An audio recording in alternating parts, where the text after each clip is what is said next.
Oh no! It was hard, guys. It was really fucking hard. Like, you know what? Like, it's just that technically I was in a relationship, but geographically I was single, right? So, like, you know, in those days, like, it was like, what? Well, this was like 5 years back, 6 years back. We didn't have Viber and WhatsApp and all these apps. We didn't have apps, guys. We had gaps. We had fucking big communication gaps. That's what we had between us. And you know, in those days, I couldn't afford to miss a call from my girlfriend, because what if someone was calling to tell me that she's dead? Like, and I could finally move on, right? And I could finally move on and be with someone with at least the same telephone code. Whoa, that would have been awesome. But anyway, that didn't happen. But you know what, like, it was not all that bad. We had our own sweet, cute moments together. These were the times when I used to go back to India. So, you know, I was back in India, and it's a really long flight from here to India. It's 16 hours, actually. So I was there, and I was really tired. My girlfriend, she came up in her best dress to meet me. And it was really sweet. I mean, you know these times when you have butterflies in your stomach, and your heart starts, pounding so fast. You know, it was one of those moments. So I told you about my stomach and my heart. So now what I had in my brain. The only thing that I had on my brain was, like, yeah, he knows what I'm talking about. Like, come on, I was dry for 6 months. The only thing I could think about is having sex with her, right? Like, there was like sex all over my head. Okay, that was an adult joke. Yeah, you're supposed to be laughing on that. Alright, so you know, like, and I'm sure, like, so I was so tired, and she must have been thinking, like, who is this guy? Who is this guy? Like, why is he so lazy? After all, we just have 2 days together, right? And I was thinking, why is she so dressed up? Like, we just have 2 days together. So that was really bad. Okay, so do you guys know what's the only thing which is common between a suicide bomber and a person in a long-distance relationship? Anyone? Yeah, exactly. It's suicide. Exactly. So, guys, that was my suicidal attempt at love. And not all suicides end in death. Some end in something even worse. That's called marriage. But fortunately, mine didn't. So I was good with that. Anyway, so how many people do we have from the last show? Like, how many people here from the last show? Give me a cheer. Come on. Woo! Alright, so you guys remember about my ex-girlfriend Nastya, right? So Nastya was this Ukrainian girl that I was dating, and she was like crazy, okay? Like, not crazy in the good ways, like crazy in the literal sense of the word, right? So Nastya and I, like, we finally broke up. Last time I ran out of time because I couldn't tell you about Nastya. So my breakup was really tough, man. My breakup was really tough. Like, it actually lasted for 9 months. And you know what's the worst part about, like, going through a breakup? What's even worse than going through a breakup for 9 months? I fucking didn't know for the first 3 months that I actually had a breakup. You know, like, Nastya actually forgot to tell me. Like, you know, it was one of those things. Work was really hectic. Like, she had this tough time at the university. She had so many exams. Like, you know, it's just that how much can one person actually do? How much do you expect out of one person? So she technically just forgot to tell me. But there was this one day when she came up to me and she was like, "Hey Soham, I forgot to tell you something." And I was like, "Yeah, sure, go on, tell me. What's wrong?" She's like, "You know, actually I'm seeing this other guy called Alexei." So I was like, so what? Like, how does that matter? I was in love, right? Like, you know, love. So I was like, that doesn't mean we've broken up. So she said that fine, like whatever it's your choice. So, you know, whenever we were at a party, in my head, I would introduce her like, "Hey everybody, this is my girlfriend Nastya." And that's her boyfriend, Alexei. Like, "Hey moron, what's up? How you doing, man? What the fuck?" So this went on for some time.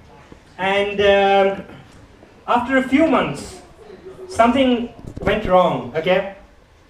Nastya broke up with Alexei and she started seeing someone else.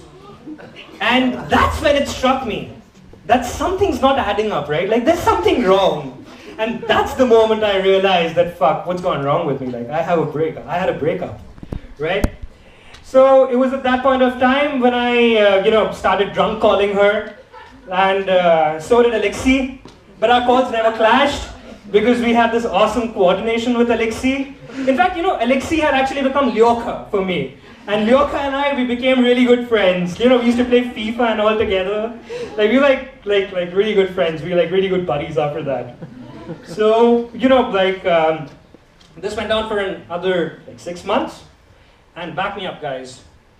One day, when I woke up, I had the best feeling in the world. I had the fucking best feeling in the world. I moved on. It was like the childlike pleasure you feel when you actually realize that your ex is not as beautiful anymore as she was. She's grown a little fat. She has some pimples on her face. She's got rashes and all that on her skin. So that's the moment when you realize that you've actually moved on. Like, yeah, fuck yeah. And then I realized that, yeah, fine, there's more to life. There is so much more to life.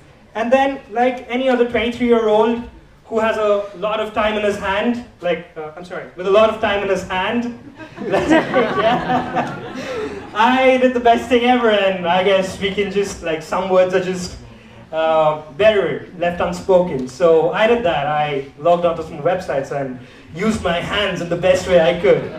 So that was my breakup story, guys. So, yeah.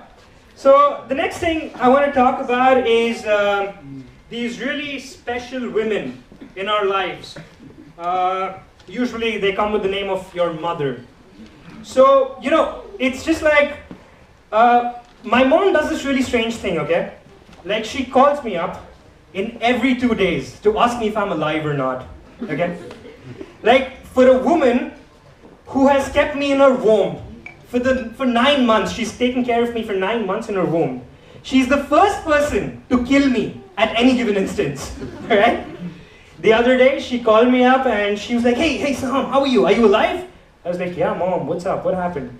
There was an earthquake in Iraq and I felt the tremors here in India, and I was just wondering if you felt any tremors or not, and like what's going on with you? So I was like, Mom, I'm actually fine. So here's a tip to all of you guys. Whenever your mom calls you, fucking pick up the phone. Because here's the thing. My mom, she calls me up once, one missed call, she goes like, oh my God, my son. 2 missed calls, oh my God, what happened to my son? 3 missed calls, she's like, oh my God, my son is dead. What's going on with him? So this is one of the main reasons why I don't go out alone. Even you guys, whenever you go out on a weekend or something, you don't go out alone, right? So that you have that one friend with you whom your mom can call up when you don't pick up your phone. It's just like the moment you've got 3 missed calls on your phone, your mom's gonna actually open your Facebook friend list, and she's gonna call up all the friends on your friend list. I'll tell you this happened, and true story, okay? I'm not kidding. I was 3 years old, I met a girl at the park, I told to her, and she called, my mom called that girl up when she couldn't get through me. So, in fact, the thing that we don't go out alone, even Neil Armstrong, he didn't go to the moon alone. As soon as he landed on the moon, Buzz Aldrin was like, hey dude, your mom's calling up.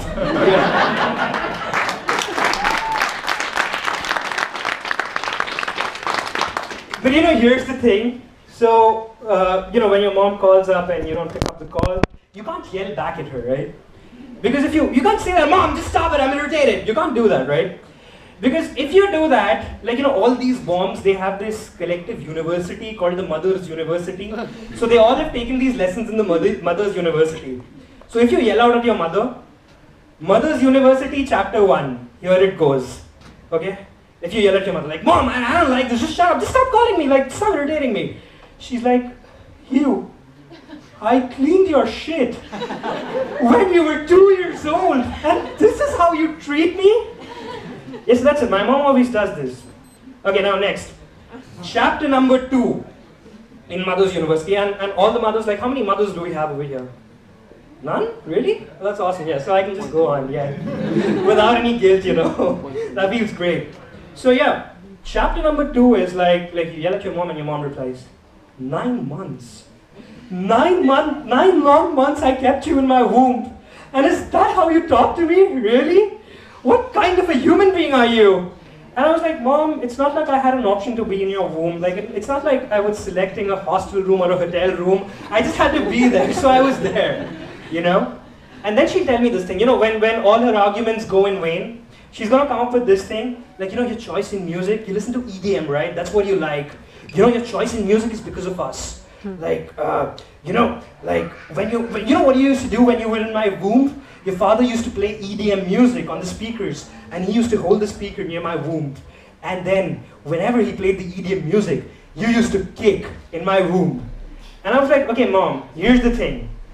Imagine, if you live in a one-room apartment, and your neighbors are playing fucking loud music, even you will be like, just shut the fuck up, like somebody's trying to sleep in here, right? That's the thing. That's the thing, like, who don't understand? Okay, there's another thought that just crosses my mind. It's about superheroes. You know, like, I mean no kind of offense, although I do, but I'm just gonna say that I don't. Like, superheroes wouldn't have been superheroes if they lived with their moms. You know, just imagine this, like Batman, okay, Batman at 11:30 at night, he gets a call that he needs to go and save the world. Batman's all up in his black suit, and he's about to fly out of his window. His mom comes. Hey, Batman, son, where are you going? Where do you think you're going? It's like, Mom, I'm gonna save the world! Stop it, don't irritate me! And Batman's mom's like, son, I guess you've got cough. Why don't you just go and take some medicines? Batman, why don't you just eat your dinner and go? Like, where are you going exactly? Okay, listen, can you just give me Joker's number so that I can call up Joker in case I don't find you? Yeah, so that's with mothers, right? That's with mothers. So mothers, but however, mothers are wonderful people. We are what we are today, thanks to them. Give it up, give a cheer to all the mothers, woo! Let's do this. Hey, Christina, I have a joke about you. Yeah, here it goes. So, I have this thing about indecisiveness. So, I'm sorry, okay, don't kill me after this. So you guys know what indecisiveness is, right? When you aren't able to take your own decisions and stuff. You're confused, basically. So, my friend Christina here, she actually got a $1,200 phone, eventually just so that she could use it as a mirror. Like, somebody please tell Christina, go to Metro Barabashova, they sell mirrors for like 40 grivnas. Like, really, go there. That's my... And you know, she's so confused, and I'm not kidding, guys. She's got 9 photo editing apps on her phone so that she can just get the perfect photograph that makes her look like she's just woken up in the morning. So there's the thing. So anyway, the last thing I want to talk about is Freshline, like the sandwich stores we have a lot of new people in Kharkiv out here. So Freshline is basically the Indian equivalent of Subway, or the American equivalent of Subway. So, you know, indecisiveness actually takes me to Freshline, and I somehow just don't understand Freshline's business module. Like, make your own sandwich. Like, are you serious? Make your own sandwich. Like, you know, whoever came up with this idea must have been a genius. Like, it's like he was like, okay, the marketing team was sitting there and he was like, yo guys, let's do this. Let's give all these people a sense of nervousness and anxiety right when they're hungry, right?